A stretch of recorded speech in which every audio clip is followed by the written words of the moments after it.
하나님 말씀은 구약성경 욥기 15장 7절에서 10절까지입니다. 우리 같이 한 목소리로 함께 읽겠습니다. 내가 제일 먼저 난 사람이냐? 산들이 있기 전에 내가 출생하였느냐? 하나님의 오묘하심을 내가 들었느냐? 지혜를 홀로 가졌느냐? 내가 아는 것을 우리가 알지 못하는 것이 무엇이냐? 내가 깨달은 것을 우리가 소유하지 못한 것이 무엇이냐? 우리 중에는 머리가 흰 사람도 있고 연로한 사람도 있고 내 아버지보다 나이가 많은 사람도 있느니라. 사람은 학생이다 라는 제목으로 말씀의 은혜를 나누고자 합니다. 이제 엘리바스의 이야기는 한마디로 말하면 욥보다 엘리바스와 이 친구들이 더 지혜롭다는 이야기입니다. 왜 그런 생각을 했을까요? 그러니까 욥이 자신들의 충고를 받아들이지 않았기 때문입니다. 지금 여기서 하지만 욥의 입장에서도 욥은 사실은 이것은 지혜의 문제가 아니라 형편의 문제이지 않습니까? 욥이 처해 있는 이 형편을 이들이 지혜로 깨달을 수 없는 거죠. 그러니까 세상의 일이라는 것이 이렇게 자신의 지혜로 이해할 수 없고 깨달을 수 없는 일도 있는 겁니다. 그저 지혜롭다고 해서 모든 일들을 다 할 수 있고 다른 사람들의 지혜를 능가하는 것은 아니기 때문이죠. 7절에서 먼저 내가 제일 먼저 난 사람이냐? 산들이 있기 전에 내가 출생하였느냐? 이거는 하나님이 사람을 최초로 창조한 사람이 아담인 것을 알고 한 얘기인지 모르고 한 얘기인지. 근데 당연히 모르겠죠. 모르겠죠. 하지만 어쨌든 하나님의 창조를 믿고 있는 사람들이기 때문에 이야기인 즉슨 제일 먼저 난 사람이냐 이렇게 이야기한 이것은 여러 가지 의미가 있습니다. 근데 뒤에 10절과 연결 지으면 나이를 많이 먹은 사람일수록 그러니까 먼저 태어난 사람이 더 지혜롭다는 인식을 가지고 있었어요. 그러니까 가장 먼저 태어났다, 제일 먼저 태어난 사람이다 라고 하는 것은 네가 제일 지혜롭다고 생각하느냐 이런 의미인 거죠. 그런데 산들이 있기 전에 내가 출생하였느냐. 그러니까 이것은 이제 하나님의 창조에 대한 이야기인데 이건 아주 태초에 말을 하는 거지 않습니까? 그러니까 세상이 지어지기 전에. 그러니까 지금 엘리바스가 가지고 있는 또 당시의 사람들이 가지고 있는 창조에 대한 그 지식은 온전하지 않은 것을 알 수 있어요. 그래서 실제로 이제 뒤에 욥기 38장에 가면 4절에서 7절에 이제 하나님께서 말씀하시거든요. 그러니까 이 땅의 기초가 사람 이전에 땅의 기초가 먼저 놓였다는 거. 그러니까 창세기 1장에 창조에 대한 계시가 있잖아요. 이게 이제 욥기에도 그 38장에서 나오는데 그리고 그 산들 이전에 다시 말해 이 물리적 세계가 물질 세계가 창조하기 이전에 영적 세계가 먼저 천상이 먼저 창조되었다는 것을 이야기해요. 그래서 산들이 있기 이전에 천사들이 있었고 그리고 하나님이 있었다는 것을 이야기합니다. 그러니까 아직 엘리바스는 창조에 대한 구체적인 지식을 갖고 있지는 않아요. 다만 만약에 이제 그는 역시 이제 천사의 영적 존재를 인정을 하니까 그래서 맨 처음 첫사람이라면 아주 완전한 지혜를 가지고 있는 사람 이런 의미겠고 또 하나는 바로 신적인 존재. 네가 마치 하나님 또는 천사라도 되냐 이런 거죠. 그러면 사람보다는 하나님이 또는 천사가 더 지혜롭다는 생각을 가지고 있었던 거예요. 이건 이제 고대의 지혜관입니다. 이어서 이제 8절에 하나님의 오묘하심을 내가 들었느냐? 지혜를 홀로 가졌느냐? 이것은 사람이 하나님의 지혜에 미칠 수 없다는 거죠. 그리고 욥이 사람이 아무리 지혜롭다 하더라도 하나님의 지혜에는 다다를 수 없다는 것을 이야기하는 겁니다. 그러니까 사람의 지혜라고 하는 것이 이제 하나님으로부터 주어진다고 하는 생각. 그래서 엘리바스의 말을 통해서 당시 사람들의 지혜관을 나타내는데 이제 가장 오래된 사람이, 그러니까 더 일찍 태어난 사람이 지혜롭고 사람보다는 천사가 더 지혜롭고 천사보다는 하나님이 더 지혜롭다는 생각을 가지고 있는 겁니다. 그러니까 욥이 생각하는, 다시 말해서 자신들을 무시하는 것 같은 욥의 대답을 듣고 마치 사람 위에 천상의 존재인 것 같이 이제 여겼던 거죠. 그러니까 욥 스스로가 자신이 마치 하나님의 지혜에 이른 사람인 것처럼 말한다고 생각한 거죠. 그렇지 않다는 겁니다. 그럴 수 없다는 겁니다. 하물며 그 정도가 아니라 이제 본격적으로 이제 9절과 10절에서는 자신들과 비교하는데, 내가 아는 것을 우리가 알지 못하는 게 뭐냐? 무슨 말입니까? 우리 친구들 중에서 어느 누구도 욥만큼 지혜롭지 못한 사람이 없다는 거예요. 모자라지 않다는 거죠. 내가 깨달은 것을 우리가 소유하지 못한 게 뭐냐? 지혜에 관한 것인데 네가 깨달은 것은 다 알고 있다. 여러분, 이게 얼마나 큰 착각인지 아시죠? 사람이 어떤 사람보다 모든 면에서 절대적으로 우월한 경우는 있을 수가 없습니다. 거의 모든 경우에 더 지혜롭고 우월할 수는 있겠습니다만, 모든 면에서 절대적으로 지혜롭고 지혜로운 경우도 있을 수가 없습니다. 왜냐하면 사람이 경험을 통해서 터득하는 지혜들이 있단 말이에요. 그래서 하물며 어린아이라 하더라도 우리가 어린 시절을 지나왔습니다마는 우리가 지나온 어린 시절과 요즘 아이들의 어린 시절이 다르기 때문에 깨닫는 게 달라요. 그래서 어린아이라 할지라도 우리가 모든 면에서 더 지혜롭다고 생각하는 것은 큰 오산이다.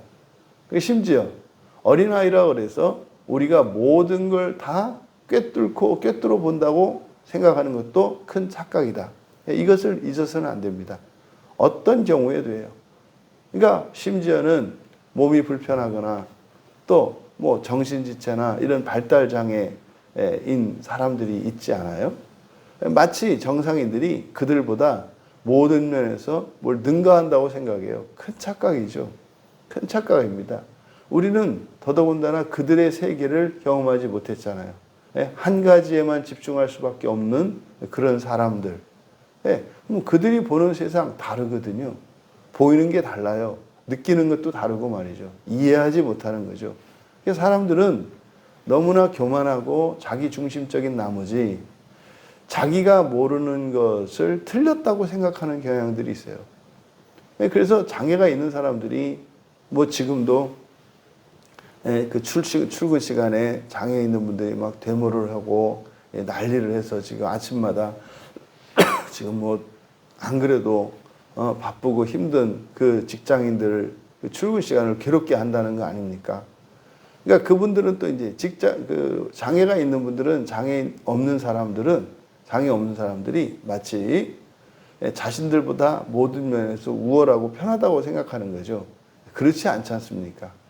장애가 있으면 있는 대로, 없으면 없는 대로 각자의 어려움이 있고 또 모자란 것이 있고 다 그런 거거든요. 그런데 사실상 누군가가 다른 이들의 입장을 고려하지 못하고 독단적이고 자기들만의 이기적인 어떤 행동이나 생각을 할 때는 그런 행동과 생각의 저변에는 뭐가 깔려 있어요? 우리를 모른다. 우리가 더 지혜롭다라는 생각을 가지고 있는 거예요. 그러니까 답답해서 장애 있는 분들은 장애가 없는 사람들과 또 이 나라 정부에 대해서 답답해서 그런 행동을 하는 거겠죠. 그런데요, 보고 있는 그 직장인들도 답답해요. 그분들이 답답하고 서로가 답답해요. 왜 그래요? 지금 욥과 욥의 친구들 사이에 일어나는 일과 같습니다. 마치 내가 상대방을 다 알고 있는 것처럼 또 나의 생각이 절대적으로 옳은 것 같은 생각을 하고 있기 때문인 거죠. 그뿐입니까? 뭐 모자라지 않은 정도가 아니라 이제 10절에서는 우리 중에는 머리가 흰 사람도 있고 연로한 사람도 있고 내 아버지보다 나이가 많은 사람도 있다. 이것은 단순히 지금 욥과 욥의 친구들의 나이를 지금으로 말하면 뭐 호적을 지금 주민등록증을 이렇게 내보이는 그런 의미이기보다는 지금 지혜에 대하여 이야기하고 있는 문맥이기 때문에 지금 엘리바스의 이 말은 흰머리 연로한 사람, 아버지보다 나이가 많은 사람, 이것은 지혜를 상징하는 것 같아요. 그러니까 뭡니까? 최소한 너보다는 다 더 지혜롭다, 이런 뜻인 거예요. 그럼 이 대화를 통해서, 엘리바스의 이 말을 통해서 사실상 지금 엘리바스는 이것은 지혜의 문제가 아니라 뭡니까? 경험의 문제죠. 지혜와 경험은 서로 다릅니다. 경험을 통해서 지혜를 얻을 수 있습니다만 또 지혜를 통해서 이러한 경험을 대신할 수도 있습니다만 이 지혜도 대신할 수 없는 게 있어요. 감정이거든요. 이 경험에는 감정이 동반이 돼요. 그래서 이 감정으로 공감하는 경험을 통해 경험을 할 때 그때 경험하게 되는 이런 감정적 경험, 이것이 공감이잖아요. 우리가 아무리 공감 능력이 뛰어난다 할지라도 직접 겪어본 사람의 그 감정을 경험하지는 못해요. 지금 욥의 상태가 어떤 상태입니까? 몹시 수치스럽고요, 두렵고요, 외롭고요, 좀 밉습니다. 모든 것이. 그래서 이 네 가지 근본 감정으로 가득 찬 상태예요. 그러면요, 이 상태는요, 그냥 분노하는 상태거든요. 당장 자신의 고통이 완화되거나 상황이 호전되는 어떤 일이 아니라면 지금 인간으로서는 사실은 감당할 수 없는 그 한계 상황에 처해 있기 때문에 욥의 지성이 바르게 작동할 수 없고요. 욥의 의지도 마찬가지죠. 지금은 완전히 이 거짓 감정에 완전히 사로잡혀 있기 때문에 이 상태는 우리가 판단할 수 있는 상태가 아니라 사실은 공감해야 되는 상태이거든요. 그런데 이 친구인 엘리바스는 그것을 이런 경험의 문제, 공감의 문제가 아니라 지혜의 문제로 인식하고 있어요. 왜요? 다르거든요. 이 친구들이 아무리 욥의 그 고통에 공감한다 할지라도 그것에 이를 수는 없는 거예요. 그러니까요, 일주일까지는 완전히 똑같이 그렇게 괴로워하고 금식하고 했습니다만은 자신들의 한계에 넘어서니까 어떻게 해요? 좀 이제 그만할 만하구만, 너무 하는구나, 이렇게 되는 거죠. 근데요, 당사자는 어떻습니까? 하면 너무 하는 게 아니라 하면 할수록 더 밑바닥이거든요. 더 밑바닥이거든요. 이것을 우리가 다른 사람들을 이해할 때 잊지 말아야 합니다. 내가 기다려주고 내가 참아주고 내가 이해해주는 어떤 한계가 있어요. 한계가 넘어서면 어떻게 돼요? 이제 화가 납니다. 너무 하는구나. 사실은 너무하는 상황일 수도 있겠죠. 하지만 그 사람에게는 너무한 상황이 아니라 어쩔 수 없는 상황이라는 것을 우리가 알아야 합니다.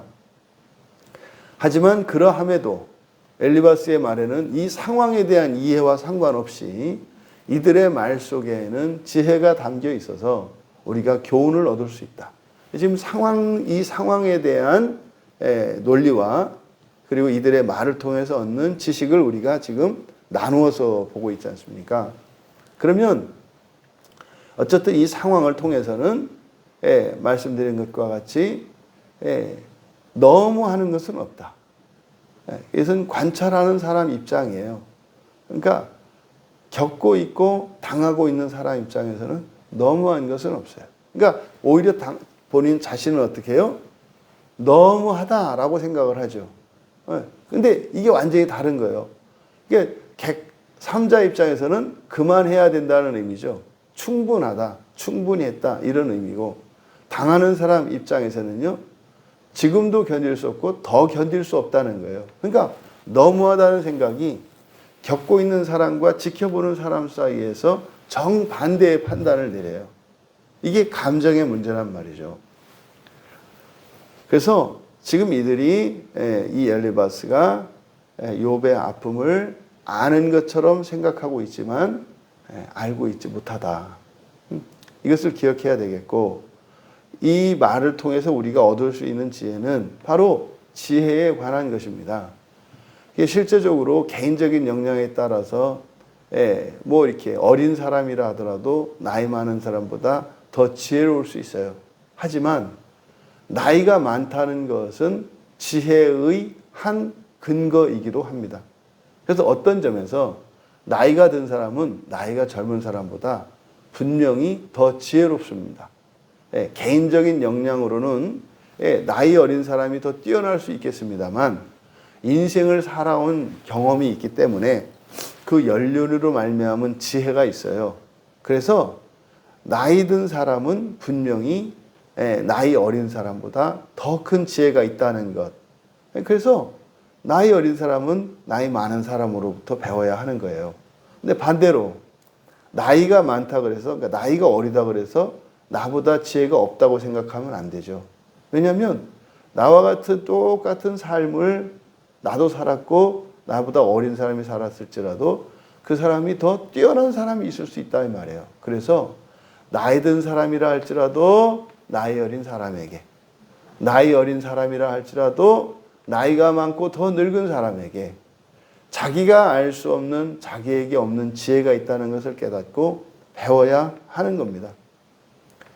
또 이 세상 일이라는 것이 이렇게 지혜로 깨달을 수 있는 일이 있고, 지혜로 깨닫는 것이 아니라 가슴으로 깨닫는 것, 이게 공감이잖아요. 그래서 머리로 이해하는 것이 지혜라면, 그러니까 지성으로 이해하는 것이 지혜라면, 우리의 감성을 통해서 지성의 지혜와 같은 것이 감성의 공감 능력이다. 그래서 머리로는 지혜를 내야 하고 가슴으로는 공감을 해야 되는 거예요. 그래서 공감해야 될 일을, 그것을 지혜로 깨달으라고 하면, 종종 이런 사람들을 이성적인 사람이다 이렇게 얘기하잖아요. 공감 능력이 없는 사람들. 또 모든 걸 또 이렇게 공감하려고 그래요. 그러니까 여러분, 선생님을 학생이 공감해서 해야 되겠습니까? 배워야 할 일이죠. 그래서 이렇게 가슴으로 다 느끼려고 할 것이 아니라 머리로 깨달아서 지혜를 배워야 할 때가 있다는 것. 이것을 우리가 기억해야 합니다. 그래서 이 세상에 다음으로, 만약에 어떤 사람이 스스로 지혜롭다고 하거나 또 스스로 모든 것을 공감할 수 있다고 생각한다면 착각 중에 착각이다.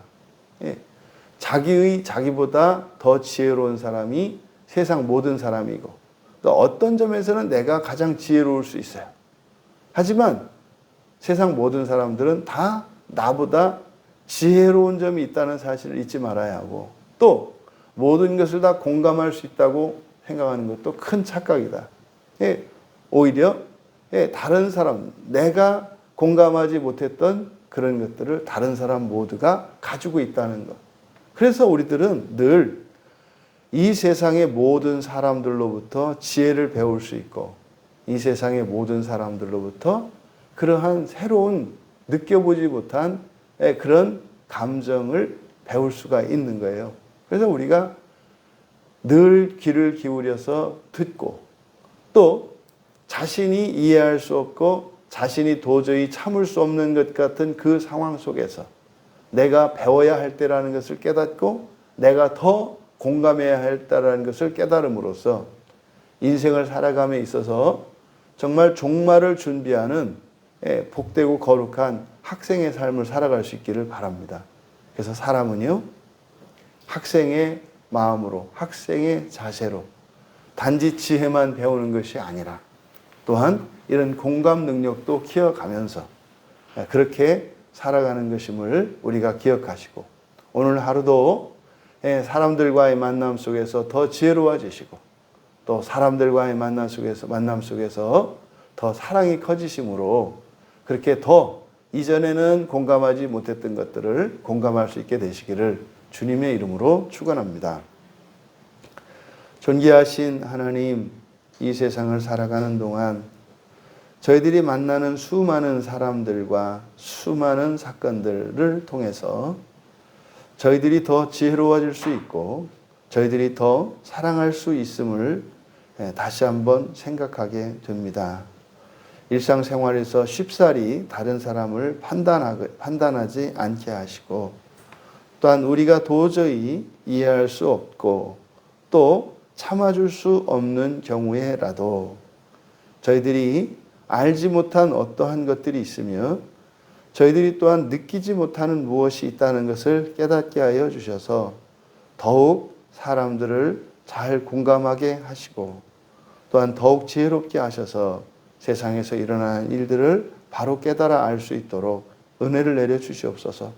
그래서 마침내 하나님의 지혜에 이르게 하여 주셔서 이 세상의 모든 것을 다 이해하고 모든 것을 다 느낄 수 있도록 도와주시옵소서. 감사하며 예수님의 이름으로 기도하옵나이다.